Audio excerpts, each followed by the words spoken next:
This video is sponsored by Skillshare, but more on that later. What's up, my boys? What's up? If you have been looking into visiting Portugal, you might already have heard about Algarve, Porto and Lisbon. But in today's video, we are gonna share with you 10 incredible towns that you must visit in Portugal.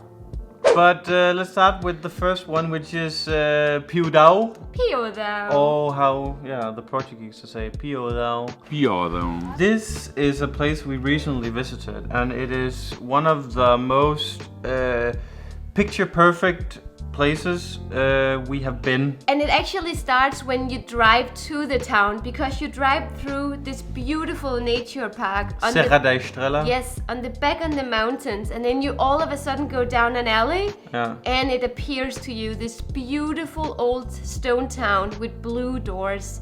It's not of historical importance, but it is of visual magnificence, and there's not a lot to do there, but you can stay there in an Airbnb, eat at some of the restaurants, just get lost really, and then enjoy the nature, because there are, I think that part of Serra da Estrela is our favorite.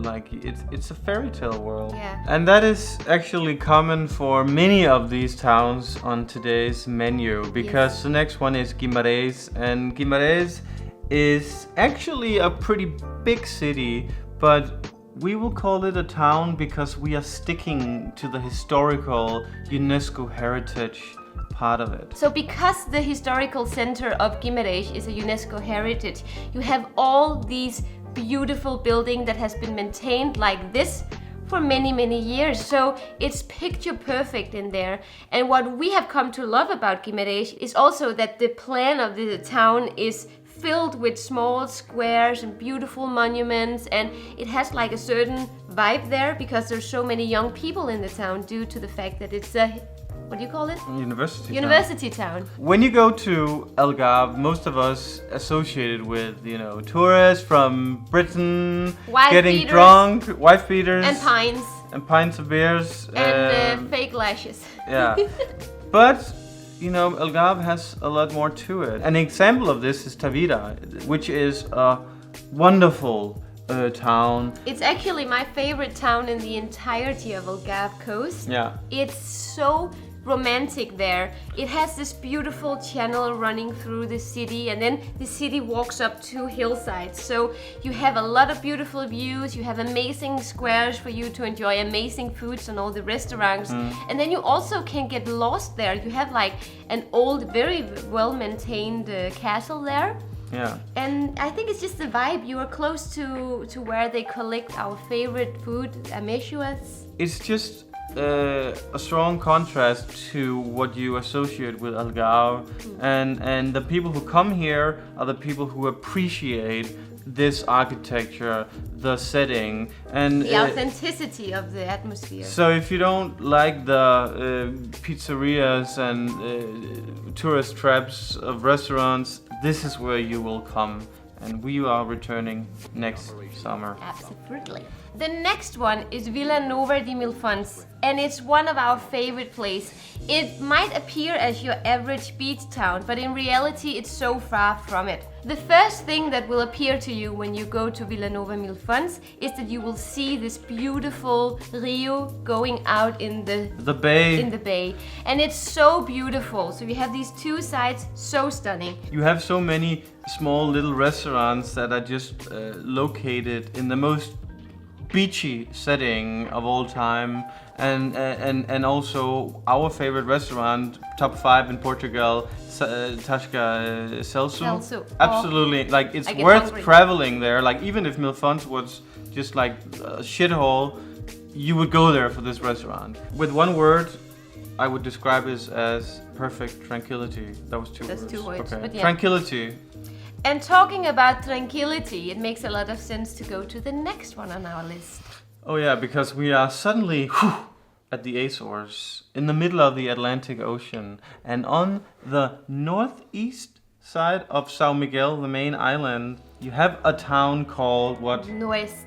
We haven't really discovered this town in great detail in terms of the gastronomy and actually staying there, but just by driving there and walking around the streets, was enough for us to include this town on the list because first of all, it's so beautiful. You have this architecture that is so aligned with each other. It's very ordinary, like it's typical Portuguese architecture with the whitewashed buildings and the black frames and corners, and it's just all the way through.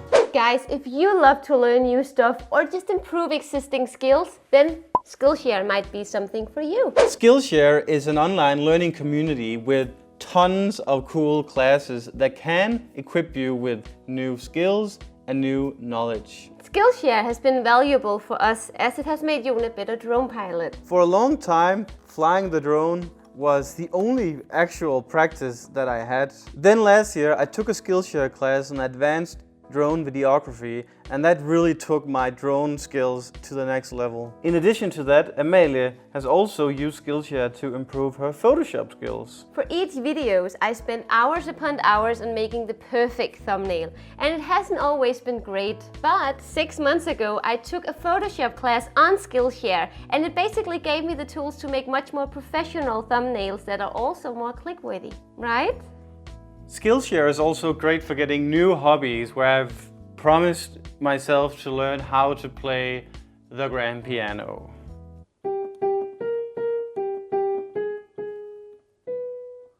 And for obvious reasons. Whether you're into photography, marketing, entrepreneurship, graphic design, etc., Skillshare has something for you. For us, Skillshare has become a healthy alternative to the mindless Instagram scrolling and the endless Facebook cat videos. And for less than $10 a month, it really is a bargain. The first 1,000 people to use our link in the description below will get free trial of Skillshare Premium membership. So number 6 is a town called Amarante. Amarante. So Amarante is located very close to Douro Valley, and therefore it is often forgotten when people are visiting that area, which is so sad because this is a very old, very important historical town of Portugal, and it has this old Roman bridge that is so beautiful. It divides the town into two because it has this beautiful river, Amarante, going through the town. You have 5-star hotels, you have Michelin restaurants, and then of course you have like a doceria that sells like the amazing doses from the entire region. This one is actually somewhere where tourists sometimes do go, because this is Évora.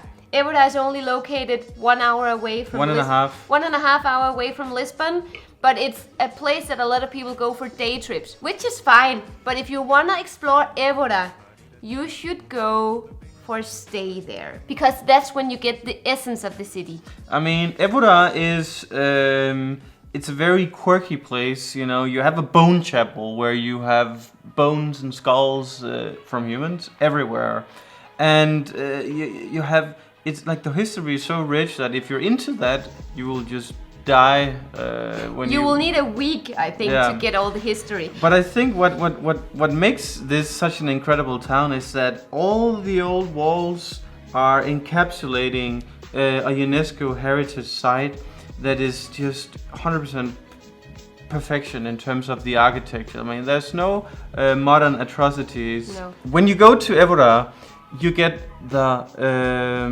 perfect picture of what typical Portuguese food is. This is where you find some of the best food in Alentejo, but also Portugal. Dom Joaquim, Café Alentejo, Botequim da Moraria. I mean, the list goes on if you are into authentic Portuguese food. It's absolutely amazing there. What is also amazing is that you have a young population there as well. So even in the afternoon, you have like a lot of people going to bars, going to restaurants. So you feel like the city comes alive after 4 o'clock as well.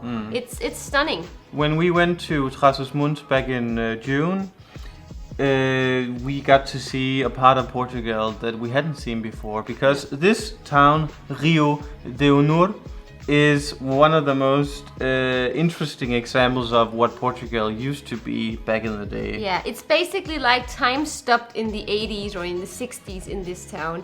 We went there and we were even told that they used to go with their own little system of law. They didn't even follow the rules of the rest of the country until the 80s. It was a very interesting insight. Like, we talked with this old man who explained us how they kept the hyper-local economy going. And if you didn't show up for work in the community, then you would have to be penalized by paying some wine. You would pay the red wine that you did yourself. Yeah. It was, I don't know where to start with this. I think if you are into this kind of authentic lifestyle in Portugal, you should go and we have a video from there, and it's worth driving for, I think. Yeah. It's very unique. And then we have a contrast, I'd say, because Ericeira is 40 minutes away from Lisbon. North of Lisbon.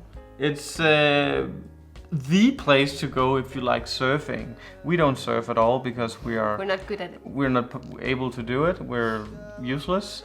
But Ericeira for us is a place that we go, usually without the camera, to just eat some of the best fish in Portugal. And also to unwind, because the beauty about Ericeira is really that you have this authentic atmosphere there where you go for like local food and you support the local family-owned businesses, but then on the other hand you have this young surfer community that actually gives the entire town a little bit of a modern kick, which I like. So you can go for like a vegan avocado toast, or you can go for like some really good dorada. It has a lot to offer, even though it's a small town.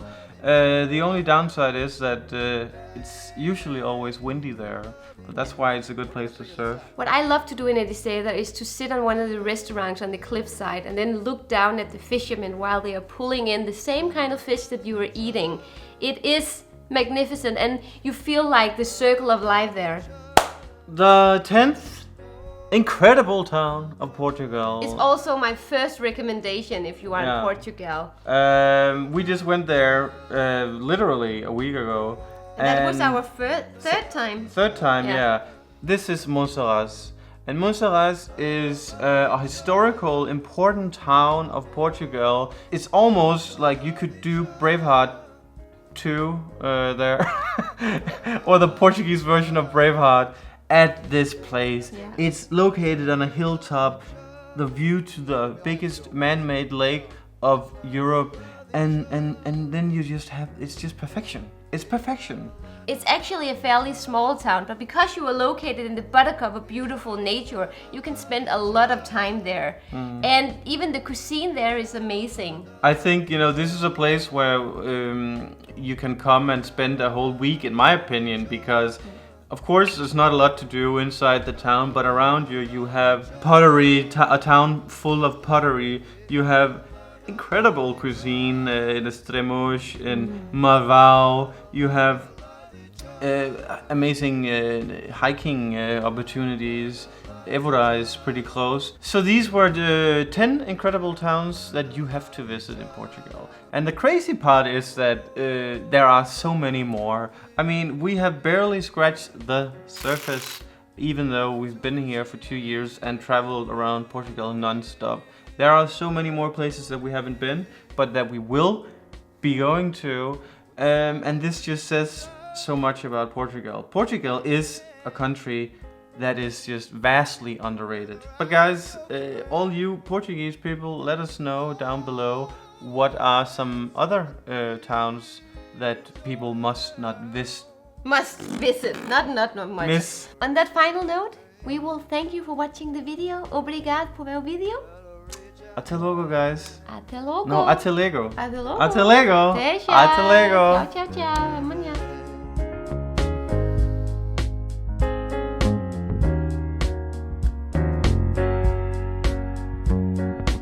Let's start.